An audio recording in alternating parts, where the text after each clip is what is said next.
আমাদের প্রেমের কথা চ্যানেলটির সকল প্রকারের পাঠ গল্প দেখতে আমাদের চ্যানেলটি সাবস্ক্রাইব করে পাশে থাকা বেল আইকনে ক্লিক করুন। ঠিক তখনই আকাশ ফোন বেজে উঠল। আকাশ একপাশে সরে গিয়ে ফোন কানে নিল, ওপাশে কে কি বলছে শোনা গেল না, কিন্তু তার মুখে ধীরে ধীরে ফুটে উঠল এক অদ্ভুত রহস্যময় হাসি, যেন কোনো গোপন সুখবর শুনেছে। এদিকে জায়নের চোখ কিন্তু এক মুহূর্তের জন্য ফোনে স্ক্রিন ছেড়ে যাচ্ছে না। আবার মেসেজ ভেসে উঠল। আমার এখন মন চাইছে আমার ড্যাডি আমার উপর সব কন্ট্রোল হারিয়ে ফেলুক। এক লাইন পড়তে জায়নের বুকের ভেতর যেন বিস্ফোরণ ঘটল। শ্বাস ভারী হয়ে গেল, কপালে বিন্দু বিন্দু ঘাম জমে উঠল। চোখের কোণে কামনার ঝিলিক যেন ক্রমেই গাঢ় হচ্ছে। সে ঠোঁট ভিজিয়ে নিচু স্বরে টাইপ করল। জান, তুই অসুস্থ, এরকম করিস না, নইলে এক্ষুনি চলে এসে কিন্তু খুব ব্যথা দেবো। ঠিক তখনই গেমিং রুমে দরজা ঠেলে ইউবি ফিরে এলো, কণ্ঠে তার হুড়োর চাপ। ভাইয়া আমায় যেতে হবে এক্ষুনি, তোমরা থাকো। আহান কপাল কুঁচকে হাত তুলে থামাতে চাইল। আরে ছোট ভাই, এত তাড়া কিসের? কোথায় যাচ্ছিস? ইউভি দরজার দিকে এগোতে এগোতে একবারও পেছনে তাকালো না, শুধু ফেলে গেল তার হুড়ো ভরা শব্দগুলো। খুব জরুরি দরকার, পরে দেখা হবে আহান ভাই। কিন্তু জায়নের কাছে এসব শব্দ যেন পানির শব্দের মতোই শুনছে বটে, কিন্তু তার ভেতরে কোনো ঢেউ তুলছে না। তার মন পুরোপুরি আটকে আছে ফোনের দিকে।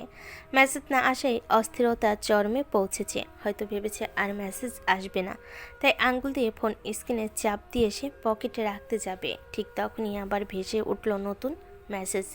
আমি তোমার জন্য সুস্থ বর, আমি চাই তুমি চলে আসো। জায়ন ঠোঁট কামড়ে প্রায় গর্জন মিশ্রিত ফিসফিসে বলে টাইপ করলো। Are you sure babe? Reply দেরি হয় অস্থিরতা তাকে পাগল করে তুলল। এক হাতে নিজের চুল চেপে শ্বাস প্রশ্বাস যেন আগুনের তাপে আরও ভারী হয়ে উঠছে। হঠাৎ আবারও মেসেজ, এবার শুধু শব্দ নয়, একটা ছবি। ইতিহাসে সেই পরিচিত নাইট ড্রেস পরে ঠোঁটে দুষ্টু হাসি একটা সেলফি পাঠিয়েছে। ছবির নিচে লেখা, টু মাচ শিওর ড্যাডি, এরকম শিওর কখনো হয়নি। এখন আর এক মুহূর্ত সে এখানে থাকবে না। কপাল জুড়ে বিন্দু বিন্দু ঘামের দৃশ্যমান। গলায় অ্যাডামস অ্যাপেলস বারবার ওঠানামা করছে, ঘন ঘন শ্বাস ফেলছে। জায়নের চোখে তখন শুধু কামনার নেশা। ঠোঁট চেপে যেন নিজের মধ্যে প্রতিজ্ঞা বাঁধল। বউ, আজকে তোর চিৎকার সারা রাতেও থামাতে দেবো না। সেই মেসেজ আর ছবি, আর কোনো শব্দ, কোনো মানুষ, কোনো পরিবেশ তার কাছে গুরুত্বপূর্ণ নয়। সে আর এক মুহূর্ত দেরি করল না। কেউ কিছু বোঝার আগে তার হুড়ো পাই প্রায় হনহনিয়ে দরজার দিকে এগোলো। মুখে কোনো কথা নেই, শুধু তীব্র এক অস্থিরতা। দরজা ঠেলে বাইরে চলে গেল। তারপর বেশি সময় লাগলো না। কিছুক্ষণ পর আকাশও আড়াল থেকে কথা বলে বেরিয়ে চারপাশে একবার চোখ বুলিয়ে ঠোঁটে এক হাসি এনে সবাইকে বিদায় জানালো। তার পদক্ষেপও ছিল এক ধরনের অদ্ভুত তাড়াহুড়োই, যেন কোথাও খুব গুরুত্বপূর্ণ কিছু তাকে ডাকছে। গেমিং রুমে এখন বাকি চারজন, ইউভি নেই, জায়ন নেই, আকাশ নেই। তার একে অপরের মুখের দিকে তাকিয়ে বুঝতে চেষ্টা করলো হঠাৎ সবাই এভাবে ব্যস্ত হয়ে কোথায় চলে যাচ্ছে। জেমস বুরুকুচকে চারপাশে তাকাচ্ছিল, আহানও কিছুটা অবাক। ঠিক তখনই নাজিমের ফোন বেজে উঠল। স্ক্রিনে বৃষ্টির নামটা জলজল করছে।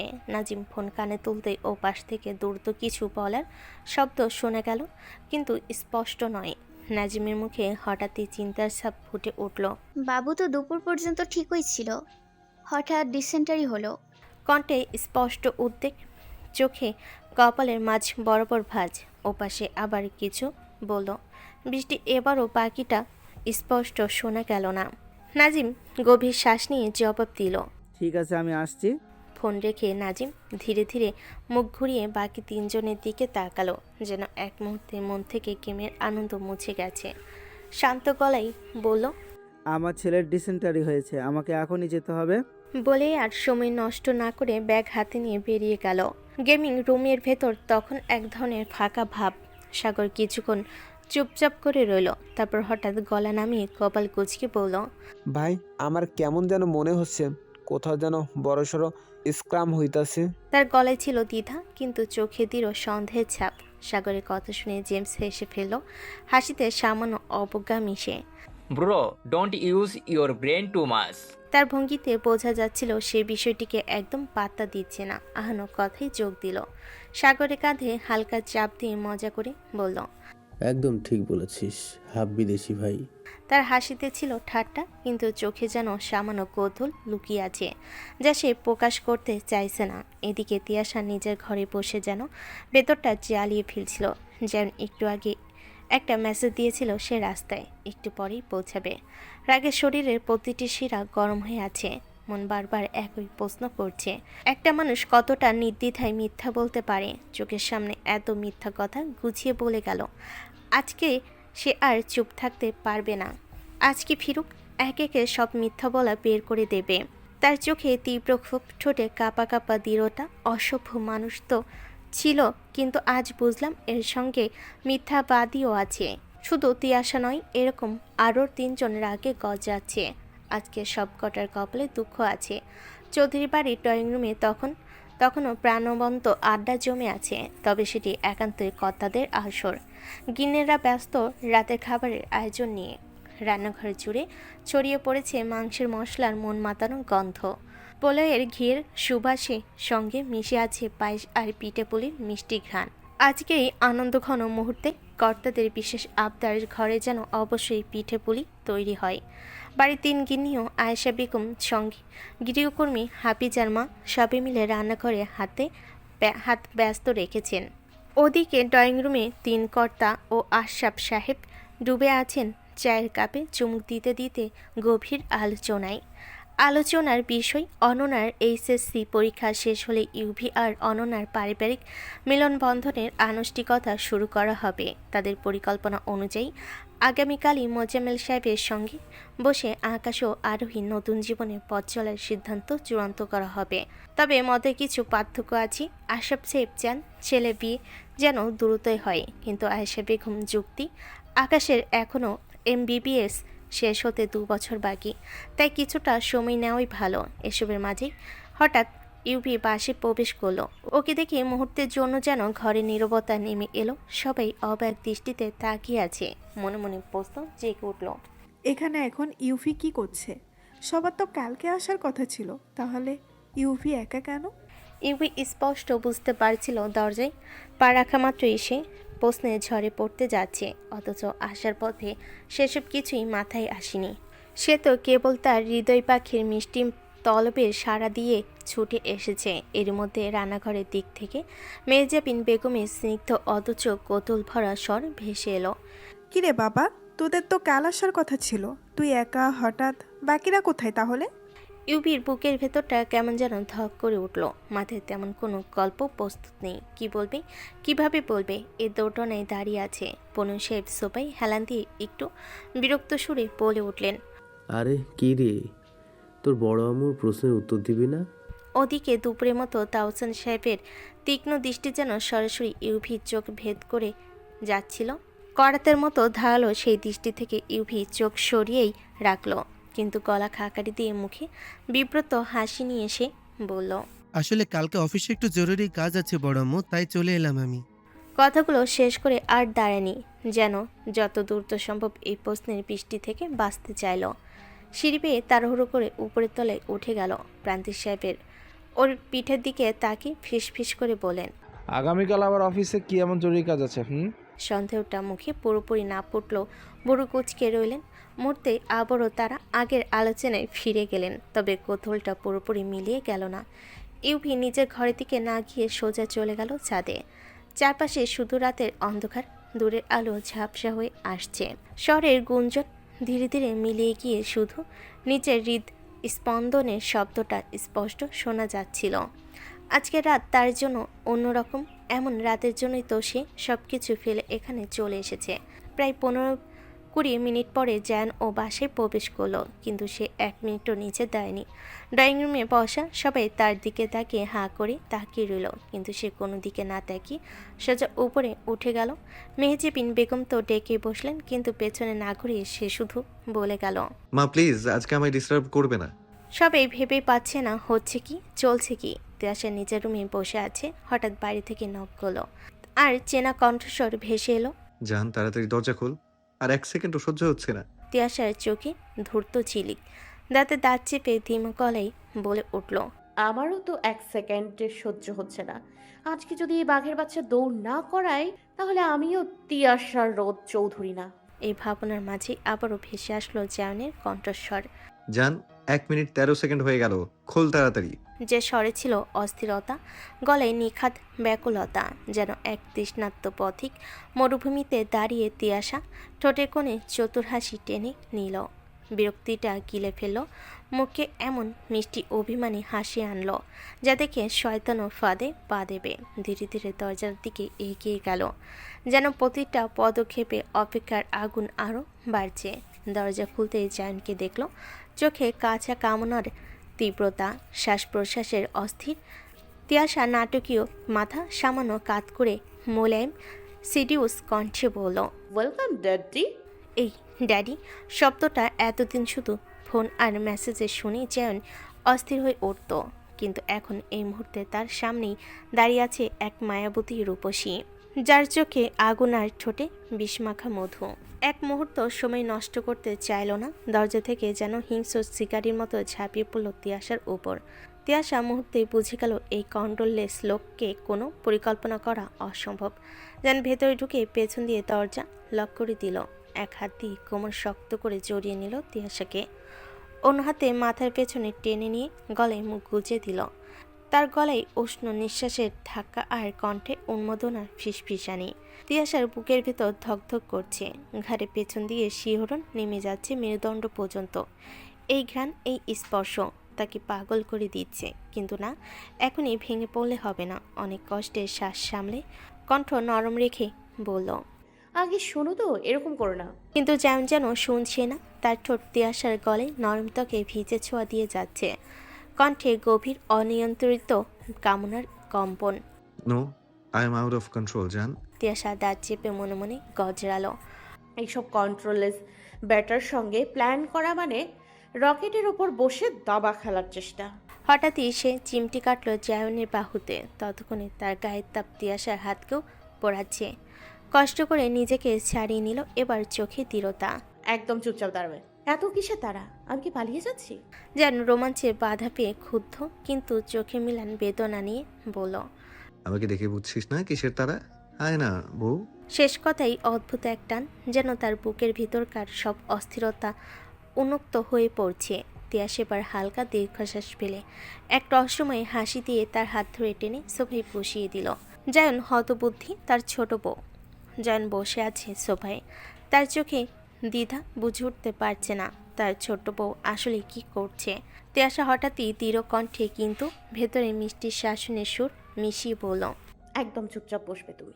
আমার কথা মানতে এত কষ্ট হচ্ছে নাকি? যেন কিছু বলার আগে তিয়াশা ঘুরে দাঁড়ালো, যেন কিছু নিয়ে আসবে, কিন্তু ঠিক সেই মুহূর্তে জায়নের হাত এগিয়ে এলো, এক ছটকে তাকে টেনে নিজের কোলে বসিয়ে নিল। তিয়াশার চোখ লালচে হয়ে উঠল, রাগ আর বিস্ময়ের মিশেলে বলল, একটু অপেক্ষা করতে তোমার এত অসুবিধা হয়? ধৈর্য বলে কিছু নেই তোমার?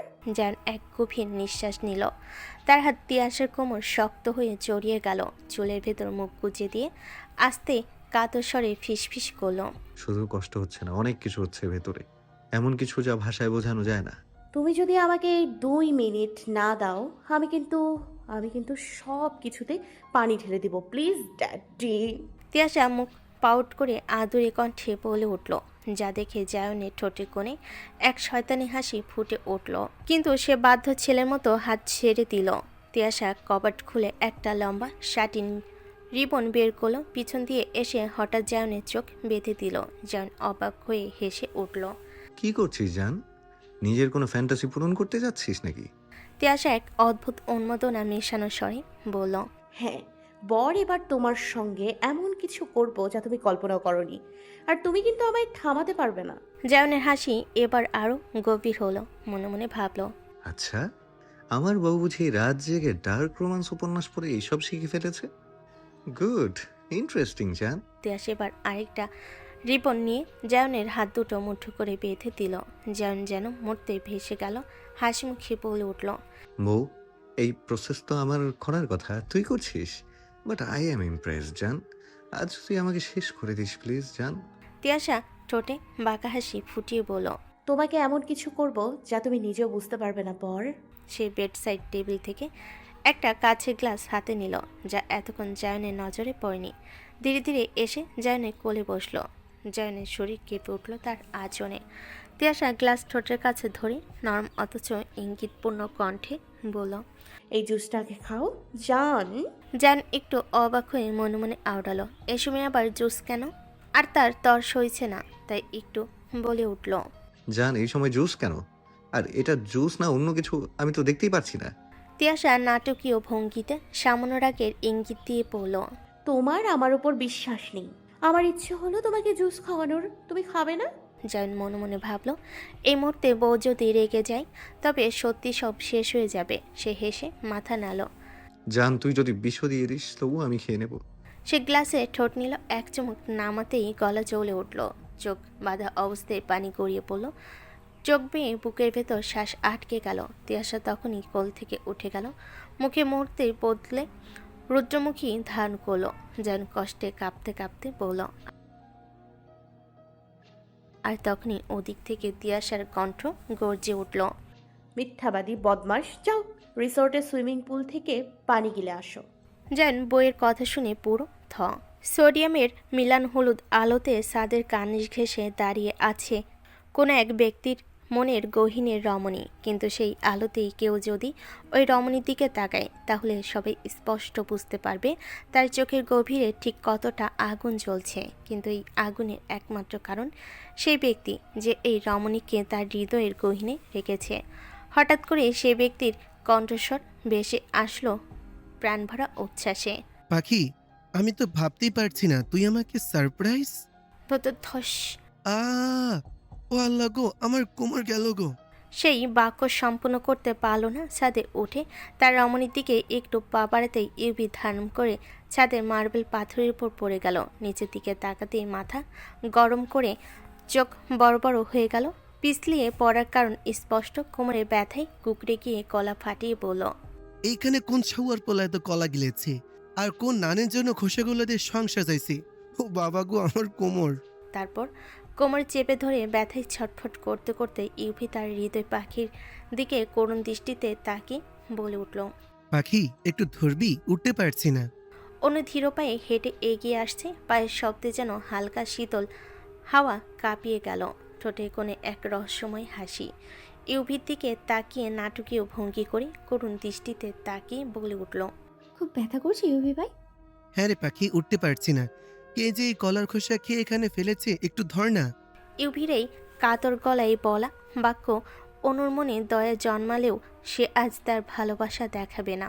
অনু ইউভির দিকে তাকিয়ে বলে উঠল, আমি ফেলেছি আপনাকে সারপ্রাইজ দেবো বলে, ডেকে আনলাম সারপ্রাইজ দেবো বলে আপনাকে, কিন্তু আপনি তো বললেন না কেমন লাগলো সারপ্রাইজটা। ইউভি কথাটা না বুঝে ব্যথে কুকড়ে গঙ্গাতে গঙ্গাতে বলে উঠল, উফ বাবা, কোথায় দিলি স্যার? কিন্তু না, হঠাৎই থেমে গেল সে। চোখ বড় বড় হয়ে গেল, মাথায় যেন বাজ পড়ল। সে কি ঠিক শুনলো? উনি কি সত্যি বলল যে সে এই সব করেছে? সে চুপ করে তার দিকে তাকিয়ে রইল, যেন ভুল শুনছি কি না যাচাই করছে।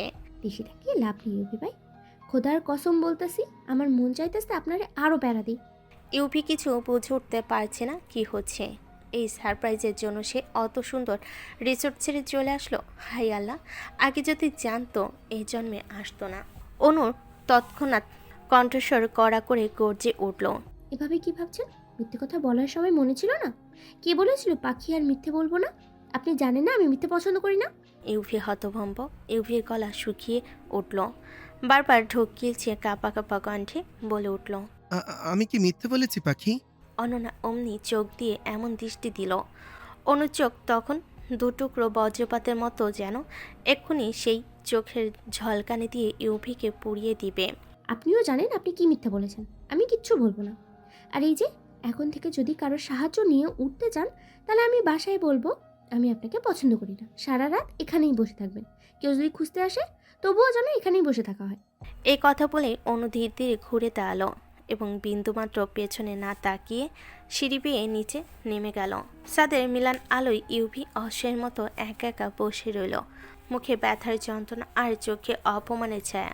তারপর দাঁতে দাঁত চেপে বলে উঠল, ওরে রিসোর্ট, তোর যদি আমার পছন্দ না হয়েছিল অন্য কোনোভাবে শাস্তি দিতি। রিসোর্ট তোর যাওয়ার জন্য এই দাজ্জাল মাইয়ারে দিয়া এইভাবে শাস্তি দিলি? হৃদয়, তুই আর কোনো মাইয়া পাস নাই? আর কোন মাইয়ারে পাখি করতে? ইউভি এই বলতে বলতে একভাবে ব্যথায় কুকড়ে বসে আছে। মনে মনে আবার ভাবলো রিসোর্টে যাওয়া তার আজকের দিনের সবচেয়ে বড় ভুল। তার থেকেও বড় ভুল রিসোর্ট ছেড়ে আসাটা। জলপরি, তুমি আমায় এত সুন্দর করে ডাকলে যে আমি আর নাজিম ভাইয়ের কথা রাখতেই পারলাম না। আকাশ আর আরোহী লেকের পাড়ে দাঁড়িয়ে, মুখে সেই মিষ্টি হাসি। আকাশের এই কথাগুলো আরোহীর দিকে তাকিয়ে বলে উঠল। আরোহী টিউশন ফাঁকি দিয়ে আকাশের সঙ্গে এসেছে। আকাশের এই সাজানো মধুর গলায় বলা কথাগুলো শুনে আরোহীর বুকের ভেতর জমে উঠছে ক্ষোভের পাহাড়। সে জানে এই মানুষটা এখন চোখে চোখ রেখে মিথ্যা বানিয়ে বলছে, তবু মুখে সে কিছু প্রকাশ করল না। ঠোঁটের কোণে মৃদু হাসি রেখে চুপচাপ দাঁড়িয়ে রইল। শোনা, আজকে কিন্তু আমি প্রস্তুত। আজকে কিন্তু আমি আর গড়াগড়ি খাবো না। আরোহী একটু চোখ নামিয়ে কোমল সরে আকাশের সামনে এগিয়ে বলে উঠল, আমার হৃদয় ডাক্তার তুমি যে, আমায় এত ভালোবাসো যে আমি মুগ্ধ হয়ে যাচ্ছি। আরোহীর কথাই আকাশও একটু হেসে ভালোবাসার কণ্ঠে বলে উঠল। শোনা, তুমি যদি বলো। আকাশ ওই লেকের দিকে একবার তাকিয়ে আবার তার বাক্য সম্পূর্ণ করে বলল, তাহলে এই লেকেও ঝাঁপ দিব শোনা। ভেতরে ভেতরে ক্ষোভের আগুনে ফুঁসতে থাকা আরোহীর মনে যেন এক একটা কথাই শিখা জ্বলছে। মনে মনে রাগে গজাতে গজাতে আওড়ালো, আমি যা করব তাতে তোমার না চাইলেও এই সন্ধ্যাটাতে লেকের পানিতে চুবানি খাবা। এই ভেবেই ঠোঁটের কোণে ফুটে উঠল এক বাঁকা হাসি। আরোহী নিজের ব্যাগ থেকে একটা প্যাকেট বাইর করে ওই প্যাকেট সহ দুই হাত দিয়ে আকাশের গলা জড়িয়ে ধরল। সে জড়িয়ে ধরা যেন একসঙ্গে ছিল স্নেহের নরমতা আর প্রতিশোধের শীতল ধার। মিষ্টি প্রায় মায়াবী স্বরে বলল, তুমি আমায় এত ভালোবাসো যে আমিও তোমায় কিছু দিতে চাই। হঠাৎ একরকম ঘনিষ্ঠভাবে জড়িয়ে ধরায় আকাশের শরীর কেঁপে উঠল। চোখ বড় হয়ে গেল, নিঃশ্বাস যেন আটকে এলো বুকে। সে ভেবেছিল আজ নিজেকে সামলে রাখবে, কিন্তু তার জলপরীর স্পর্শের সামনে আবারও দুর্বল হয়ে পড়েছে। এরই মাঝে সে টের পেল শার্টের ভেতর পিঠে কিছু পড়ছে। প্রথমে উপেক্ষা করলো, কিন্তু কিছুক্ষণ পরে অদ্ভুত এক কুটকুটানি শুরু হলো। তবু মুখে হাসি রেখে ভালোবাসার চোখে তাকিয়ে রইল। যদিও আরোহী ঠোঁটের কোণে তখন স্পষ্ট বাঁকা হাসি, কিন্তু কিছু মুহূর্তের পর কুটকুটানি যেন হাজার সূচ একসাথে পিটতে লাগলো। এবার আর সহ্য হলো না। আরোহীর থেকে নিজেকে ছাড়ি হাত ঘুরিয়ে পিঠ চুলকাতে চুলকাতে দাঁত মুখ খিচিয়ে বলল, শোনা, আমার আমার খুব চুলকাচ্ছে। তোমার এই বড় নখ দিয়ে একটু চুলকে দেবে? আরোহী সেই ঠোঁটের কোণে বাঁকা হাসি রেখে বলে উঠল, কিন্তু ডাক্তার সাহেব, তোমাকে চুলকাতে গেলে যে আমার নিজেরও হাত চুলকাবে। বিচুটি পাতার রিয়াকশনটাই এরকম যে একবার চুলে সারা শরীর জ্বালা দিয়ে ওঠে। আরোহীর এই কথা শুনে আকাশের পায়ের নিচে মাটি সরে যাচ্ছে, কিন্তু সে আপাতত কিছু বলতে পারছে না। চুলকানির তীব্রতায় তিরিং বিরিং করে লাফাচ্ছে। কিছু মাথায় ঢুকছে না তার। এই বিচুটি পাতা কে দিয়ে আসলো? কিন্তু এর মধ্যে আরোহী তীব্র গর্জন যেন আকাশের কান ভেদ করে ছিঁড়ে পড়ল। খুব চুলকানি না তোর রিসর্ট যাওয়ার ফুর্তি করার? নে এবার কর, এবার সব চুলকানি মিটে যাবে তোর। আরোহীর মুখের ঝড় একটু থামে আবার বলে উঠল, শালার ঢপবাজ, নাজিম ভাইয়ের কথা রাখছোস? তুই জানতিস না একবার আমি জানলে তোর কি হাল করব? তোর বুকে ভয় ডর নাই? আর বাড়বে চুলকানি, চিন্তা করস না। এবার চুলকানি থামাইতে চাইলে এই লেকে চুবানি খা। আরোহী এই বলে পা বাড়ি দিল যাওয়ার পথে, কিন্তু আকাশের কানে আপাতত কিছু যাচ্ছে না। চুলকানির যন্ত্রণা আর লাভচাপের মধ্যে নিজেকে সামলাতে না পেরে শেষমেশ ঝাঁপিয়ে পড়ল লেকের পানিতে। শুধু মনে মনে আওড়ালো, প্রেমের নাম চলো না, বউ আমার একদম ভালো না। গড়িয়ে পড়ছে চোখের পানি, প্রতিটা ফোঁটা যেন তার অন্তরঙ্গ অনুভূতিকে উন্মুক্ত করছে। জালের তীব্রতা সেই আগুনের মতো বুক জ্বালাচ্ছে, গলা পোড়াচ্ছে, আর রক্তের প্রতিটি স্নায়ু কেঁপে উঠছে। নিজের ভেতরের প্রতিটি কোণে লুকিয়ে থাকা অনুভূতি যেন একসাথে ফুঁসছে, বিকট হয়ে আসছে। কিন্তু তবু চোখের সামনে সে নীরব প্রহরীর প্রতিটি মুহূর্তকে সে বন্দি রাখছে। মনে মনে যেন গজাচ্ছে শ্বাস আটকে। নিজের অন্তরের কণ্ঠে বলছে, এরকম পাষাণ বউ যেন কারো না হয়। এইটা আর বউ নয়, এটা যেন অন্য কোনো অলৌকিক সৃষ্টি, যা শুধু আমাকে নয় পুরো পৃথিবীকে হতবাক করে দিতে পারে। এতক্ষণে সে বহুবার তিয়াশাকে হাত খুলতে বলেছে, বারবার আবেদন করেছে, কিন্তু ওই পাষাণ মহিলা তার নির্দেশের প্রতি কোনো সাড়া না দিয়ে বরং চোখ খুলে দিয়ে এক অদ্ভুত চঞ্চল মিষ্টি হাসি সহ তার পানি খাচ্ছে। সেই চোখের ভেতর লুকানো মায়া, বিরক্তি, খামখেয়ালি সব মিলে এক রূপের তীব্রতা। যেন চোখের এই খেলা দেখে মনে মনে হাহাকার করছে। হৃদয় যেন এক ঝাঁকুনিতে কেঁপে উঠছে। শারীরিক সীমারেখা অতিক্রম করে অনুভূতিগুলো ছুটে যাচ্ছে। মিষ্টি খাওয়ার প্রতিটি মুহূর্ত যেন তার কাছে একটা ছোট্ট শাস্তি। তীব্র তৃষ্ণা আর যন্ত্রণার মিশ্রণ। জায়নের ভেতরে সেই মায়াবী নারীকে বোঝার চেষ্টা, ধৈর্য ধরে রাখার লড়াই, আর একই সঙ্গে তার অন্তরের উত্তেজনা সব মিলিয়ে এক অচিন্তানীয় উত্তাপ সৃষ্টি করছে। সে দাঁত চেপে শরীর চঞ্চল, মন ঘোমটানো, চোখের পানি আর অন্তরের জ্বলন্ত অনুভূতির মধ্যে স্থির, কিন্তু প্রতিটি ফোঁটাই অনুভব করছে সেই ক্ষুদ্র কিন্তু প্রবল শাসন, যা তার বউ এবং মুহূর্তে জায়নের উপর চাপিয়ে দিয়েছে। একসময় মনে হচ্ছে এই দৃশ্য, এই চোখের খেলা, এই মিষ্টি খাওয়া সব মিলিয়ে যেন তার ভিতর ধ্বংস করে দিচ্ছে। এক অদ্ভুত আনন্দ ও যন্ত্রণার সমাহারে যা নিজেকে হারাতে বসেছে। তুই একবার শুধু হাত খোল, সব সুদে আসলে উসুল করব। এই যে যত চোখের পানি ফেলতে বাধ্য করছিস, আর সারা রাত যদি এর 10 গুণ চোখের পানি তোর চোখ থেকে ফেলতে বাধ্য না করি, তাহলে আমায় হুদাই বলে ডাকিস। জায়নের চোখের ভেতর আগুনের শিখা যেন ক্রমশ ছড়িয়ে পড়ছে। এতক্ষণকার দমিয়ে রাখা রাগ, অস্থিরতা আর তৃষ্ণার তীব্রতা একসাথে মাথা তুলেছে। তার ঠোঁট শক্ত হয়ে আছে, মুখ ওঠানামা করছে দ্রুততায়। তার চোখের ভিতর সেই তীক্ষ্ণ দৃষ্টি, যা তিয়াশা খুব ভালো করে চেনে। এই দৃষ্টির মানে হলো হাত খোলার পর আর রক্ষা নেই। তিয়াশার বুকের ভেতর হঠাৎ করে একটা অচেনা শিহরণ বয়ে গেল। সে জানে এই মানুষটা যদি এখন মুক্ত হয়, তাহলে আস্থা নিস্তার নেই। তাই ভয় আর খুনসুটির মিশেলে ঠোঁট বাঁকিয়ে হাতে থাকা চকলেট কামড়ে ধরে। এক ধরনের দুষ্টামি ভরা সাহস নিয়ে সরাসরি স্বীকার করে দিল, আমি জানি তুমি আমায় শাস্তি দেবে, তাই আরও খুলবো না তোমার হাত। জান এবার গভীর নিঃশ্বাস নিয়ে নিজেকে সামলানোর চেষ্টা করলো, কিন্তু শরীরের প্রতিটি স্নায়ুতে সেই জ্বালা আর তৃষ্ণা ঢেউয়ের মতো ধাক্কা দিচ্ছে। কণ্ঠে কোমলতা এনে মিথ্যার আশ্রয় নিয়ে প্রায় কাতর চোখে তাকিয়ে বলল, আচ্ছা আচ্ছা, কোনো শাস্তি দেব না, কিন্তু প্লিজ একটুখানি পানি দিবি বউ, খুব কষ্ট হচ্ছে, আর পারছি না। তিয়াশা সেই কণ্ঠস্বর শুনে একটু থমকালো। তার মনের ভেতর একটা দ্বন্দ্ব, একদিকে বহুক্ষণ ধরে কষ্ট পাওয়া তার শখের পুরুষটা, অন্যদিকে হাত খুলে দিলে কি হবে সেই ভয়। চকলেট চিবোতে চিবোতে সে বিছানা থেকে ধীরে ধীরে উঠল। গা গোলানো এক ভঙ্গিতে জায়নের সামনে এসে দাঁড়িয়ে চোখ কুচকে বলল, আগে কসম খাও হাত খুললে তুমি আমায় শাস্তি দেবে না। জান এবার যেন হাল ছেড়ে দিয়ে দীর্ঘশ্বাস ফেলো, চোখ নামিয়ে ফেলো, তারপর ধীর গলায় বলল, আচ্ছা কসম খাচ্ছি কোনো শাস্তি দেব না, কিন্তু প্লিজ তাড়াতাড়ি হাতটা খোল জান। তিয়াসের ভেতরে সতর্কতা এক মুহূর্তের জন্য হার মানল। কাপা কাপা হাতে এগিয়ে এসে জায়নের হাত খুলে দিল, কিন্তু হাত ছাড়ার পর যা ঘটল তার জন্য তিয়াশা একদমই প্রস্তুত ছিল না। মুহূর্তের মধ্যে জায়ন যেন বাঁধভাঙ্গা নদীর মতো ঝাঁপিয়ে পড়ল, এক ঝটকে কোলের মধ্যে তুলে নিল, শক্তভাবে দু হাত দিয়ে কোমর জড়িয়ে নিল। আর কোনো কথা না বলে নিজের ঠোঁট তিয়াশার ঠোঁটে বসিয়ে দিল গভীর দাবিদার অধিকারী চুম্বনে। তিয়াশা খাওয়া চকলেটের মিষ্টি গলে গিয়ে তার ঠোঁটে লেগেছিল। যেন সে মিষ্টটা, সেই উষ্ণতা সবটুকু তৃষ্ণার্তভাবে নিজের ঝালের তীব্রতা কমিয়ে নিতে চাইল। তিয়াশার নিঃশ্বাস কেঁপে উঠল, শরীর ঢলে পড়ল জায়নের বাহুর ভেতরে, আর যেন এর মুখের ঝালের প্রভাব তিয়াশার মুখেও ছড়িয়ে পড়েছে। সেটাও বুঝতে তিয়াশা নিজেকে ছাড়িয়ে নিতে নিতে বলল, তুমি কিন্তু বলেছিলে আমায় শাস্তি দেবে না।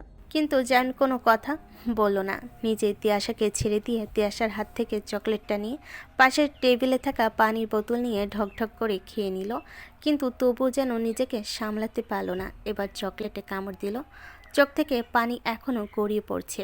বাদামি ঠোঁটজোড়া ফুলে লাল হয়ে উঠেছে, গলা দিয়ে কথা বেরোচ্ছে না।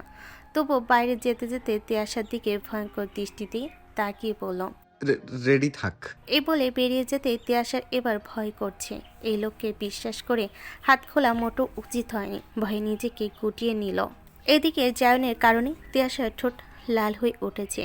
সিঁড়ি বেয়ে নেমে আসতে আসতে তার নিঃশ্বাস কেঁপে উঠছে, কপালে ঘাম জমে আছে, চোখ দুটো লালছে, আর ঠোঁটের কোণে এক অদ্ভুত টান। ঘরে ঢুকে পেরে হাঁপাতে হাঁপাতে চিৎকার করলো, মা বাসায় যা যা মিষ্টি আছে কুইক দাও। তার কণ্ঠে এমন এক তীব্রতা যা শুনে মা থমকে গেলেন। চারপাশে থাকা গিন্নিরাও অবাক দৃষ্টিতে তাকালেন, কারণ সবাই জানে যেন কখনোই মিষ্টি খায় না। শরীর ঠিক রাখার জন্য, ডায়েটের জন্য বছরের পর বছর সে এক টুকরো মিষ্টি মুখে দেয়নি। অথচ আজ হঠাৎ করে সেই মানুষটা যেন প্রাণের তাগিদে মিষ্টি চাইছে। গিনিরা ফিসফিস করে কথা বলছে। এ কি হলো ওর? চোখ মুখের অবস্থা তো অদ্ভুত। কোথা থেকে এলো এই ছেলেটা? এমন হাঁপাচ্ছে কেন? কিছু কি হয়েছে? কিন্তু প্রশ্ন করার সাহস কারণে, কারণ সবাই জানে যেন অযথা প্রশ্ন একদম সহ্য করে না। মা কোনো কথা না বলে তাড়াহুড়ো করে সন্ধ্যা রাতে বানানো পিঠাপুলি এগিয়ে দিলেন। যেন সেই প্লেটের দিকে তাকাতেই চোখের ভেতর হঠাৎ একরকম স্বস্তি ফুটে উঠল, যেন মরুভূমিতে হঠাৎ জল দেখছে। মুহূর্তে মধ্যে সে পিঠেপুলির প্রায় হামলে পড়ল। প্রথম কামড়ে তার শরীর কেঁপে উঠল, চোখ একটু বুজে এলো, যেন প্রতিটি মিষ্টতার সাথে শরীরের জ্বালা ধীরে ধীরে নিভে যাচ্ছে। একটার পর একটা খেতে খেতে তার হাতের গতি থামছে না। ঠোঁটে কোনো কথা নেই, শুধু খাবারের দিকে এক অদ্ভুত বেঁচে ওঠার তাড়নায়। কিছুক্ষণ পর অবশেষে জানের কাঁধ থেকে চাপটা একটু কমলো। মুখে একটা গভীর নিঃশ্বাসের স্রোত বয়ে গেল, আর চোখে মুখে ধীরে ধীরে ফিরতে লাগলো স্বাভাবিকতা। কিন্তু ঘরে উপস্থিত সবাই টের পেল এমন যেন তারা কোনোদিন দেখেনি। এসবের মাঝেই আয়েশা বেগমের কণ্ঠে হঠাৎই এক ধরনের উৎকণ্ঠা মিশে এলো। তিনি ভুরু কুঁচকে ধীরে ধীরে বললেন, হ্যাঁ রে বাবা, তোরা তো সবাই এক এক করে চলে আসলি, কিন্তু আকাশ তো এলো না। বড় জামাই তো এসে বলল আকাশ নাকি কী কাজে তার আগেই বেরিয়ে গেছে, কিন্তু বাসায় তো আসলো না, না ফোন ধরছে। চিন্তা হচ্ছে রে। জায়নের কপালে ভাঁজ পড়ে গেল। চোখের মুহূর্তে যেন বিস্ময়ে ঝলসে উঠল, কিন্তু তার ভেতরের তীক্ষ্ণ বুদ্ধি দ্রুত কাজ করল। মনের মধ্যে মুহূর্তে ভেসে উঠল ইউপির হাসি মুখে বেরিয়ে যাও। সন্দেহ যেন পাক খেয়ে গিয়ে বুকের ভেতর শক্ত হয়ে বসে গেল। চোখে একরাশ কৌশলী স্থিরতা এনে সে নরম গলায় জিজ্ঞেস করল, তুমি চিন্তা করো না ফুপি, আমি দেখছি। কিন্তু তার আগে বলো তো, ইউভিও কি বাসায় এসে গেছে? আয়েশা বেগম উত্তর দিলেন বিন্দুমাত্র দেরি না করে, হ্যাঁ, সে তো তোদের আগে এসে সে যে উপরে উঠেছে আর নিচে নামেনি। না তো বড় জামাই নেমেছে। বৃষ্টি বলল তার নাকি ডিসেন্ট্রি হয়েছে। এই কথাটি শুনতে জামিনের চোখে যেন তীক্ষ্ণ বিদ্যুৎ খেলে গেল। মাথায় এক মুহূর্তে চিত্র গেঁথে গেল বৃষ্টি আর এই তথাকথিত ডিসেন্ট্রির গল্প। নিচে ড্রয়িং রুমে বসে থাকা বৃষ্টি ও অনন্যার দিকে হালকা কিন্তু গভীর দৃষ্টি ছুড়ে দিল সে, যেন চোখ দিয়ে নীরবে হুমকি পাঠালো। তারাও সেই দৃষ্টি লক্ষ্য করে নিচে মাথা নামিয়ে নিল। তারপর দাঁতে দাঁত পিষে সোজা উপরে উঠে গেল। প্রথমে ইউভি রুমে ঢুকে চারিদিকে ঘুরে দেখল খালি। এরপর বৃষ্টির রুমে গিয়ে অবাক হয়ে গেল, সোফায় নাজিম প্রায় লুটিয়ে পড়েছে, মুখ কুঁচকে আছে, একরাশ অসহায় কষ্টে গড়াগড়ি খাচ্ছে।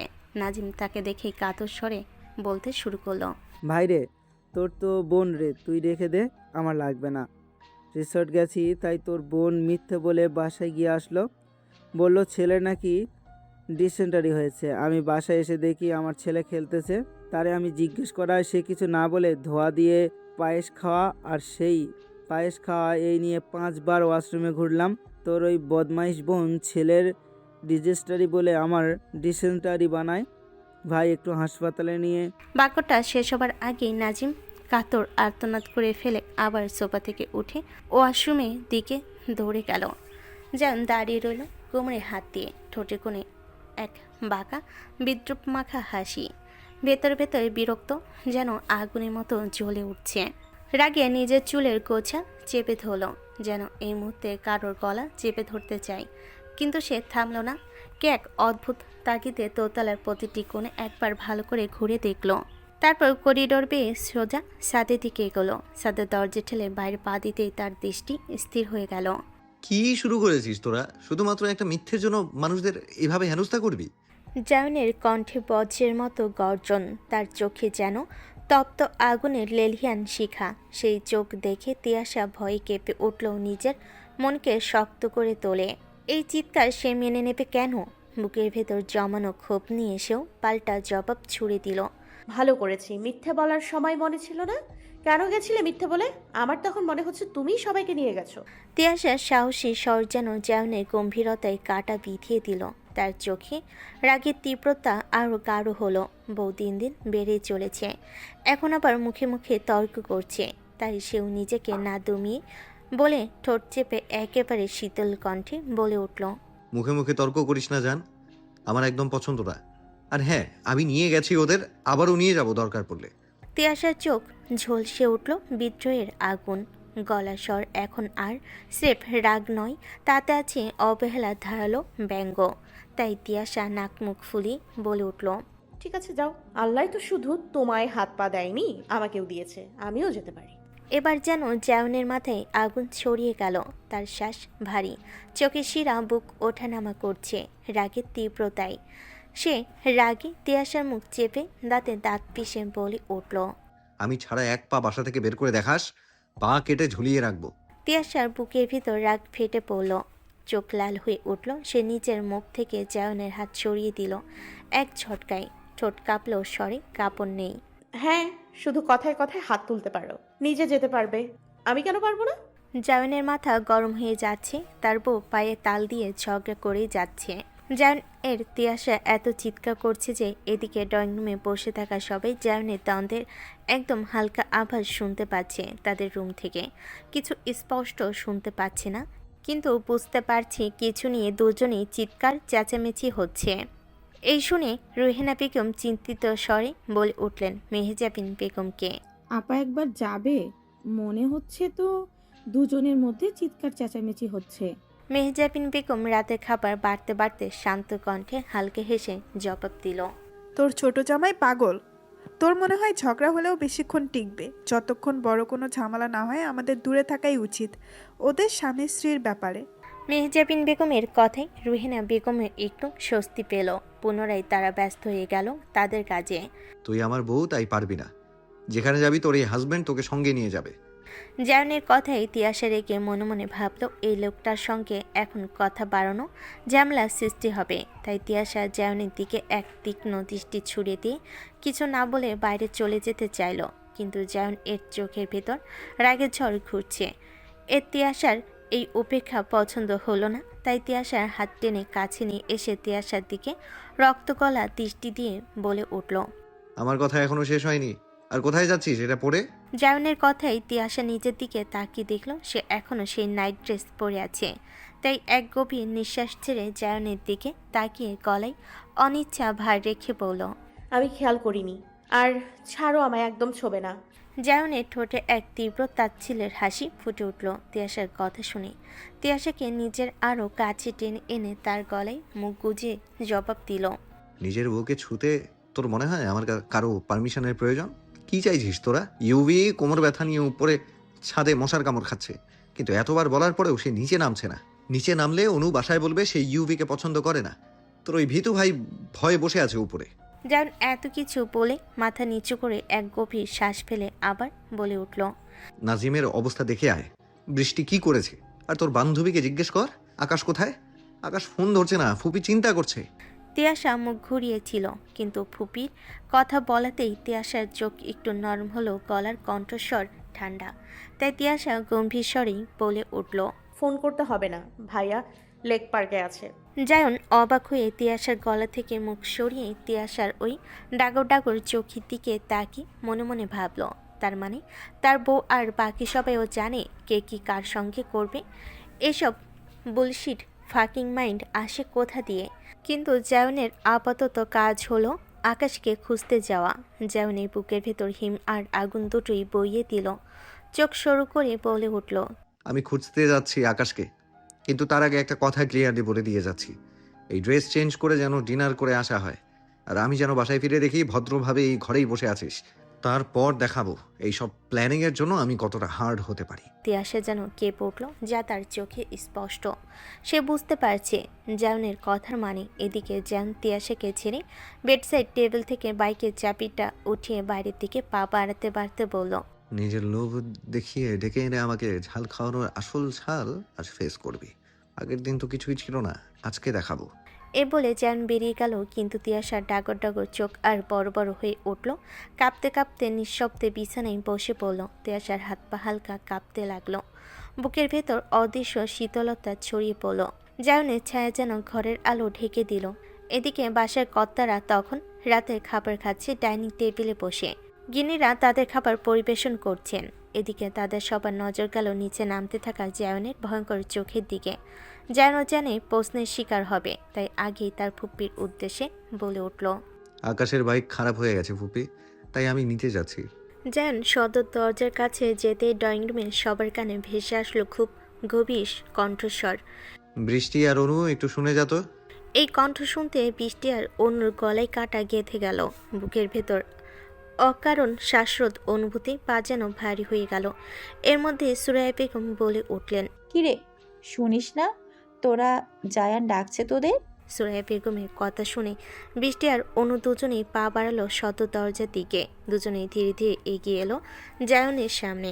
এসে তারা দুজনেই মাথা নিচু করে আছে। যার নিজের রাগ একটু নিয়ন্ত্রণ করে বরফ শীতল কণ্ঠে বলল, অনু, এখনই যদি ইউভিকে উপর থেকে আসার অনুমতি না দিস, আমি নিজেই বাসায় বলে দেবো তোর ইউভিকে পছন্দ না।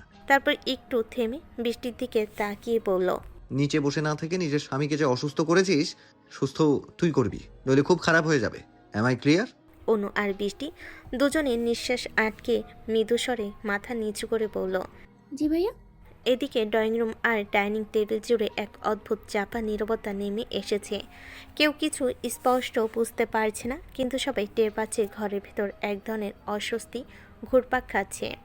যেন বাতাসও একটু ঘন হয়ে গেছে। জায়নের চেহারা গম্ভীর, চোখে সেই ভয়ঙ্কর দৃষ্টি আর ঠোঁটের কোণে উত্তর না থাকার অদ্ভুত অভ্যাস সবাই জানে। এই মানুষকে বেশি প্রশ্ন করলে উত্তর পাওয়া যাবে না, বরং সেই প্রশ্নই বিপদ ডেকে আনবে। তাই জায়ন বাইরে পা বাড়াতে প্রান্তিক সাহেব ভাতের প্লেটে হাত রেখে ডাইনিং টেবিল থেকে চোখ শুরু করে বৃষ্টি আর অন্যদিকে তাকিয়ে হালকা তাচ্ছিলের সুরে বলে উঠলেন, তোদের কানে কি ফিসফিস করে গেল রে তোদের বেপরোয়া বড় ভাই?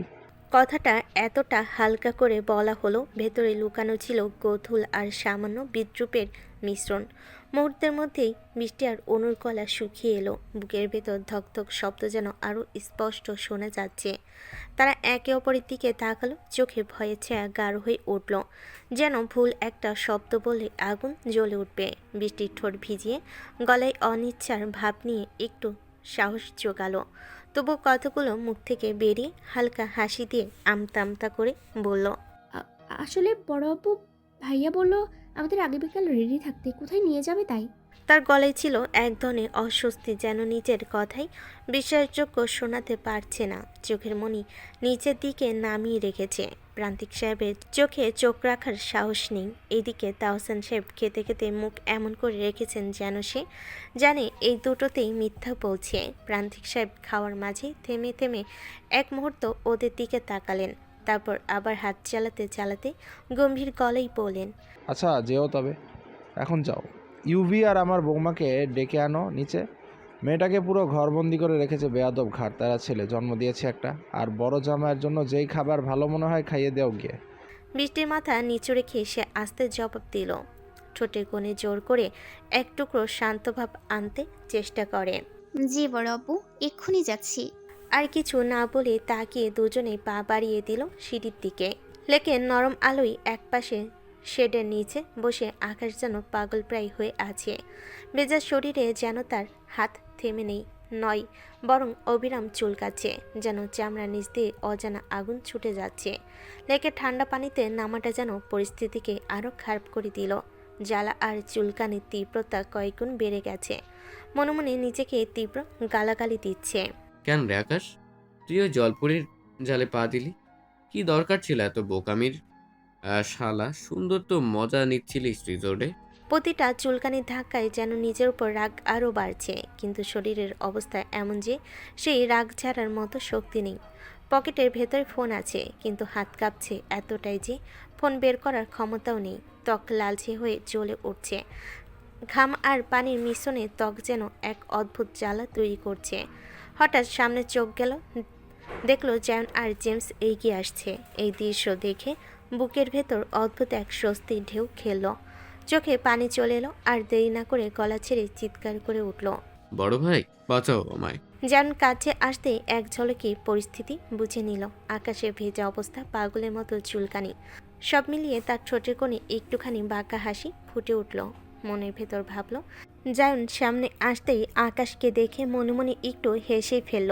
মনে মনে ভাবছে কি অবস্থা করেছে ছেলেটার, সারা শরীর ভেজা। আকাশের আর তাকে এরকমভাবে চুলকাতে দেখেও একটু বুঝতে পেরে মুখে কেবল মৃদু কৌতুকের সুরে বলল। তো তোর ওপর কোন ফর্মুলা প্রয়োগ করেছে? আকাশের মাথা তখন ঘুরছে, ব্যথা আর চুলকানির মাঝে মস্তিষ্কে যেন কিছুই ঠিকমতো ঢুকছে না, তাই হাঁপাতে হাঁপাতে বলল। ভাই আমার মাথায় কিছুই যাচ্ছে না, তুমি প্লিজ এখান থেকে নিয়ে আমায় কোনো মেডিসিন দেওয়ার ব্যবস্থা করো। জায়ন আর কথা না বাড়িয়ে এক হাতে আকাশকে ধরে নিজের বাইকে বসিয়ে নিল। জেমস আকাশের বাইকে চেপে পেছন পেছন রওনা দিল। রাস্তায় যেতে যেতে একটা ফার্মেসি দেখে জায়ন বাইক থামিয়ে ভিতরে ঢুকলো। হাতের তাড়াহুড়োয় মেডিসিন কিনে এনে সঙ্গে সঙ্গে আকাশকে খাইয়ে দিল, যেন অন্তত সামান্য স্বস্তি পায় সে। এরপর হঠাৎ চোখে পড়তে পাশে একটি গ্যারেজ শপে ঢুকে গেল জায়ন। আকাশ আর জেমস দুজনেই অবাক হলো তার দিকে তাকিয়ে। প্রায় 15-20 মিনিট পর সে বেরিয়ে এলো কিছু জিনিস নিয়ে, যেগুলো শপকিপার লাজুক এক হাসি দিয়ে প্যাকেট করে হাতে ধরিয়ে দিয়ে জেমস এগিয়ে গিয়ে প্যাকেটটা নিতে চাইল, কিন্তু জায়ন হাত সরিয়ে নিয়ে মাথা নেড়ে বলল। It's personal.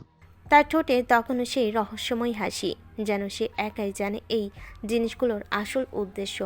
ঢাকা শহরের সকালটা যেন এক অনবরত চলমান ক্যানভাস, যেখানে আলো, শব্দ আর গন্ধ মিলেমিশে এক বিশেষ দৃশ্য আঁকে। বড়ি কুয়াশা এখনও পুরোপুরি মিলিয়ে যায়নি, তাই দূরের বিল্ডিংগুলো আধো আধো দেখা যায়।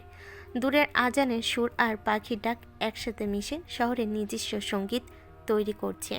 সূর্যের নরম সোনালি আলো থাই গ্লাস ভেদ করে এসে যেন আলতো করে তিয়াশার ত্বক ছুঁয়ে গেল। ঘুম ভাঙ্গা সেই কোমল মুহূর্তে তার চোখে ধীরে ধীরে মেলে উঠল। অলস ভঙ্গিতে কম্পিউটার সরিয়ে বসে পড়ল। এক লম্বা হাই ছেড়ে তাকিয়ে দেখতে পেল নিজের পরিচিত ঘরে নীরবতা আর সকলের শান্ত আবহ। কিন্তু পরক্ষণে গত রাতের দৃশ্যগুলো যেন হঠাৎ করে মাথায় ঝড় তুলল। মুহূর্তেই শরীরের ভেতর এক শীতল স্রোত বয়ে গেল, আঙ্গুলের ডগা পর্যন্ত ঠান্ডা হয়ে উঠল। গত রাতে জায়নের ভয়ঙ্কর মেজাজটা টের পেয়েই সে ঠিক করেছিল সামনে না গিয়ে নিজ রুমেই নিজেকে আটকে রাখবে। তাই জায়ন আসার আগে দরজা বন্ধ করে শুয়ে পড়েছিল, যদি এভাবে ঝড়কে এড়িয়ে যাওয়া যায়। কিন্তু ঝড় থেমে থাকেনি। জায়ন বহুবার দরজা ধাক্কিয়ে চিৎকার করে ধমকি দিয়ে গিয়েছিল। রোদ, দরজা খোল, নইলে সবার সামনে একবার পেলে কিন্তু খুব খারাপ হয়ে যাবে। প্রতিটি শব্দে যেন দমদার রাগ আর হুমকি, কিন্তু তিয়াশা এক বিন্দুও নড়েনি। সে জানতো যদি মুখোমুখি হয় তবে কাল রাতে সেই রাগ ঝড়ের মতো নেমে আসতো তার উপর। বদমাইশ লোক হাত বাঁধা অবস্থায় প্রমিস করেছিল কিছু করবে না, আর হাত খোলা মাত্রই শুরু হয়ে গিয়েছিল বকা, ঝাঁঝালো কথা আর অনবরত ধমকি। তিয়াশা বুঝেছিল তার রাগ শান্ত করা ওই মুহূর্তে অসম্ভব হয়ে যেত।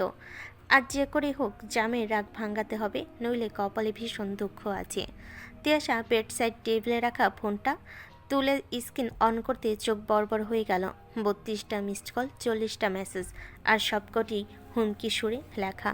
গতরাতে জায়নের এই নিরন্তর কল আর মেসেজের তাড়নায় সে ফোন সাইলেন্ট করে রেখেছিল, যেন নিজের ভেতরের অস্থিরতায় আরও আগুন না লাগে। এই মুহূর্তে তিয়াশার মনে এক অদ্ভুত মিশ্র অনুভূতি, ভয়, রাগ আর কিছুটা বড় অভিমানও সব একসাথে জমে আছে। কিন্তু সাথে আছে পরিকল্পনা, সূক্ষ্ম নীরবতা। কিভাবে আছে ঘাটতারা স্বামীকে সামলাবে। আর চৌধুরী পরিবারের সকালটা যেন অন্যরকম উজ্জ্বল। চারপাশে ব্যস্ততা, মুখে মুখে হাসি ঝিলিক, আর সবার মধ্যে এক ধরনের আনন্দের হালকা কম্পন, কারণ আজ আকাশ আর আরোহীর নতুন পথ চলার পারিবারিকভাবে সিদ্ধান্ত নেওয়ার দিন। কিন্তু আকাশ সে তো এই বাসাতে নেই, থাকবেই বা কীভাবে। আগের রাতে যেমন তাকে তার নিজের বাসায় পৌঁছে দিয়ে এসেছে, সঙ্গে রেখে এসেছে জেমসকেও। তাদের বাসায় ছাড়ার আগে যেমন এক ভালো রেস্টুরেন্ট থেকে তাদের হাতে রাতের খাবারও ধরিয়ে দিয়েছিল।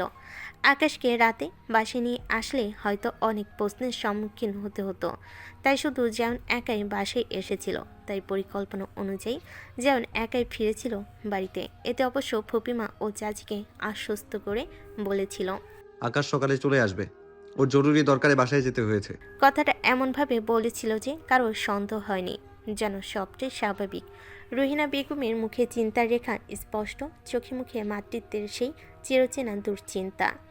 আর গলায় এমন স্নেহমাখা উদ্বেগ যা শুনলেই বোঝা যায় তিনি রাতভর মন খারাপ করে কাটিয়েছেন। জামাই এখন কেমন আছে রে বৃষ্টি? কি যে হলো কাল সন্ধ্যার পর থেকে? ওদিকে ওই দুজনের রুম থেকে সারা রাত চেঁচামেচি, আবার তোর ভাইয়া বাথরুমে গিয়ে পড়ে কোমরে চোট পেল। কি যে হচ্ছে আল্লাহ তাআলা জানে। বলতে বলতেই যেন নিজের ভেতরকার অস্থিরতার ওজনটা আরও বাড়িয়ে ফেলেন। ইউপির রুম থেকে ইউপিকে কোমরে রসুন তেল মালিশ শেষ করেই যেন ছুটে এসেছেন বৃষ্টির রুমে। হাসি মুখে নয়, বরং কী হলো, কেমন আছে, এই অস্থির ভাব নিয়ে। বৃষ্টি একটু শান্ত স্বরে উত্তর দিল, যদিও গলে ছিল একটুখানি মিথ্যার ঝলকানি। হ্যাঁ আম্মু, এখন তোমার জামাই ঠিক আছে। রাতে মেডিসিন দিয়েছিলাম। আর বনু আর জায়ন ভাইয়ের কথা বাদ দাও, ভাইয়া কেমন আছে এখন? এখনও কি খুব ব্যথা? এদিকে বিছানায় শুয়ে থাকা নাজিম যেন নিজের কষ্টের মাঝেও নাটকীয়ভাবে বিড়বিড় করে উঠল। ঢং করে ঢং। হ্যাঁ আম্মু, তোমার জামাই ঠিক আছে। শালা বউ তো না, যেন ডেঙ্গু মশা পুরোই অসুস্থ করে দিল। মুখে বিরক্তির ছাপ থাকলেও তার ভেতরে লুকানো হাস্য রহস্যটা স্পষ্ট, যেন কষ্টটাকেও কৌতুকে মুড়ে ফেলছে। রুহিনা বেগম নাজিমের মুখের দিকে তাকিয়ে অবাক হয়ে জিজ্ঞেস করলেন, কি বিড়বিড় করছো বাবা? নাজিম হকচকিয়ে গেল, যেন হাতে নাতে ধরা পড়া দুষ্ট ছেলের মতো। সাথে সাথে নিজের ভাবনায় পানি ঢেলে গলায় মিষ্টি ব্যাঙ্কও মিশিয়ে বৃষ্টির দিকে তাকিয়ে বলল, না না আম্মু, আসলে আপনার মেয়ে এত যত্ন করেছে আমায় যে আমি একদম সুস্থ হয়ে গেছি। কিন্তু এই ব্যঙ্গ করাটা রুহিনা বেগম না বুঝেও বৃষ্টি ঠিক বুঝেছে। নাজিম কথাটা মুখে বলল, চোখে মুখে এক ধরনের রাগ, আর সেই রাগটা সঙ্গে সঙ্গেই ধরে ফেলল বৃষ্টি। সে এমন এক তীক্ষ্ণ দৃষ্টি দিল যেন এক্ষুনি তোমায় জীবন্ত গিলে ফেলব। কিন্তু এই নীরব চোখাচোখি খেলাটা রুহিনা বেগমের চোখ এড়িয়ে গেল। তিনি হাসি মুখে নাজিমকে দেখে বললেন, হ্যাঁ বাবা, তুমি সুস্থ হয়ে গেছো এই অনেক। তোমার জন্য হালকা পাতলা জ্যান্ত মাছ আর কাঁচকলা দিয়ে তরকারি রান্না করছে তোমার বড় আম্মু। কিছু উল্টাপাল্টা আর খেও না কিন্তু। মুহূর্তটা যেন হাসি ঠাট্টা আর মমতার এক মিশ্রণ, যেখানে রুহেনা বেগমের মাতৃত্ব, বৃষ্টির তীক্ষ্ণ চোখ আর নাজিমের অদ্ভুত রসিকতা মিলেমিশে ঘরের ভেতর এক হালকা মজার আবহ তৈরি করল। কয়েকটা কথা, কয়েকটা দৃষ্টি বিনিময়, তবুও যেন পুরো সকালটাই গল্পে ভরে গেল। সারা রাত জায়নের চোখে এক বিন্দু ঘুম নামেনি, কারণ তার দুষ্ট একগুঁয়ে বউ তিয়াশা আলাদা রুমে থাকায় জায়ন যেন ক্ষুধার্ত বাঘের মতো দরজার সামনে বারবার ঘুরে ঝামেলা করেছে। ধমক, রাগ, হুমকি সবই চলেছে, তবুও লাভে কিছুই হয়নি। শেষমেশ হাল ছেড়ে রাগে ফুসতে ফুসতে নিজের রুমে এসে ধপ করে বিছানায় লুটিয়ে পড়ে আর মনে মনে কসম খায়, এভাবে আর চলবে না। সময় প্রায় 10:15। সকাল হলো, সেই রাগ এখনও তার মুখে লেগে আছে। চোখ মুখ গম্ভীর, ঠোঁটে চেপে রাখা, একদম যেন এখনই কিছু বলেই বিস্ফোরণ ঘটবে এমন অবস্থা। আগামীকাল ঢাকা ব্রাঞ্চের অফিসে ওপেনিং, তাই যেন গম্ভীর মন নিয়ে রেডি হয়ে ল্যাপটপে বসে আছে। যুক্তরাষ্ট্রের অফিস স্টাফদের সঙ্গে অনলাইন মিটিং চলছে প্রায় 30 মিনিট ধরে। গলায় সেই প্রফেশনাল দৃঢ়তা, চোখে অন্যমনস্ক ভাব।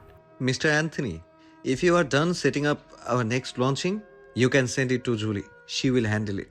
জায়নের অস্বাভাবিক কিন্তু কৃতিত্বময় কণ্ঠের কথাটা ঝরে পড়তে স্ক্রিনে থাকা বিদেশি পুরুষ ভদ্রলোক ভদ্রভাবে উত্তর দিলেন, sir, I already said it to Miss Julie. সঙ্গে সঙ্গে সেই বিদেশি সুন্দরী রমণী জুলি মিষ্টি হাসি দিয়ে বলল, yes sir, he already done his work. I will send you the date. প্রায় 5-6 মিনিট পরে মিটিং শেষের দিকে গিয়ে যখন সবে একে একে বেরিয়ে গেল, হঠাৎ জুলির কণ্ঠে একটুখানি কৌতূহল।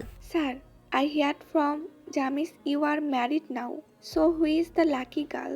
জায়নের চেহারায় মুহূর্তে বিরক্তি ছাপ পড়ল, চোখ একটু সরু হয়ে গেল, ঠোঁটে টাইট হয়ে গেল, যেন বোঝাচ্ছে এই প্রশ্ন মোটো তার ভালো লাগেনি। গম্ভীর গলায় একদম প্রফেশনাল টোনে উত্তর দিল, Miss Julie, I think it's our office meeting. So leave your curiosity when you enter in office. And for your information, yes, I am happily married now. ঠিক তখনই দরজা ঠেলে ঘরে ঢুকলো তিয়াশা। তার চোখে এক নিমিষে ল্যাপটপে স্ক্রিনে চলে গেল, আর সেখানে যে ছবিটা দেখা গেল সেটি যেন তার রক্তে আগুন ধরিয়ে দিল। সেই সুন্দরী জুলিকে দেখে তিয়াশার ঈর্ষা এমনভাবে উতলে উঠল যে ফর্সা মুখ মুহূর্তে এর আগে টকটকে লাল হয়ে উঠল। তার চোখে এমন ধারালো দৃষ্টি যেন এখনই স্কিন ভেদ করে ভিতরে ঢুকে সেই মেয়েটাকে চুল ধরে টেনে বের করবে। ঘরের বাতাস যেন মুহূর্তেই বদলে গেল। জায়নের এক পাশে অদৃশ্য বিরক্তি, কিন্তু আর চোখে বউয়ের মুখ দেখেই বুঝতে পারছে তার বউ রেগে গেছে। কিন্তু সে নিজেও রেগে আছে, তাই ডোন্ট কেয়ার ভাব নিয়ে বলে উঠল, ওকে miss, I have to go now, we can discuss letter for next thing. তারপর ল্যাপটপ বন্ধ করার শব্দটা যেন ঘরে হালকা কিন্তু তীক্ষ্ণ এক কম্পন ছড়িয়ে দিল। জায়নের চোখ তখন তিয়াশার দিকে পড়তেই মুহূর্তেই তার চোখে বিস্ময়ের ঢেউ আছড়ে পড়ল। চোখ উঠে গেল কপালে। রানী রঙের শাড়িতে কোমল ফর্সা গায়ে সবুজ চুড়ির মৃদু ঝংকারে যেন তার বৌসাজ সকালে আকাশের রং মেখে নেমে এসেছে। মুহূর্তের মধ্যেই গত রাতের রাগ গলে পানি হয়ে কোথাও হারিয়ে গেল শুধু মনে একটাই কথা, আমার বউ একেবারে প্রাণ কেড়ে নেওয়ার মতো সুন্দর, রাগের আল্লাহ হাফেজ করে দিচ্ছে। কিন্তু এদিকে তিয়াশার মুখে কোমট রাগের ছায়া। রাগে রাগে পা বাড়ল ড্রেসিং টেবিলের দিকে। ড্রেসিং টেবিলের সামনে দাঁড়ানো কারণ তিয়াশার বেশিরভাগ জিনিসই এখন তাদের মানে জায়নের রুমে। এক হাত দিয়ে কাজল লাগাচ্ছে আর পিঠের গভীর খোলা ব্লাউজে যেন অজান্তে স্বামীর ধৈর্যের বাঁধ ভাঙিয়ে দিচ্ছে। ঘোর লেগে যাচ্ছে জায়নের চোখে, গলা শুকিয়ে যাচ্ছে, তার সেই লম্বা আলগা খোপা করা চুলগুলো গাড়ের পাশ দিয়ে নরমভাবে নেমে এসেছে। আর খোলা পিঠের নিঃশ্বাস কাঁপানো দৃশ্যটা দেখে মনে মনে বলল, এই বউ চাই কি? জায়ন তৃষ্ণায় মরে যাক। কিন্তু হঠাৎই তার মনে প্রশ্ন জেগে উঠল, বউ এই মার্ডারিয়াস লুক নিয়ে যাচ্ছে কোথায়? ভাবতেই বুকের ভেতর অকারণ আগুন জ্বলে উঠল। কোথাও কিছু না ভেবে উঠে দাঁড়ালো। পায়ের শব্দ মেঝে কেঁপে উঠল। চোখে অগ্নিদৃষ্টি নিয়ে সোজা তিয়াশার সামনে গিয়ে দাঁড়ালো। গম্ভীর কণ্ঠে প্রশ্ন ছুড়ে দিল, মরার পাখনা গজিয়েছে নাকি? জায়নের হঠাৎ এই প্রশ্নে তিয়াশা ভুরু কুচকে দুহাত কোমরে রাখলো। ঠোঁটের কোণে বিদ্যুপের রেখা ফুটে উঠল। তাতে দাঁত চেপে চোখে অপজ্ঞার ঝিলিক ছড়িয়ে পড়ল। আমি মরবো কেন? আমি মরলে আরেকটা বিয়ে করতে পারো, তাই না?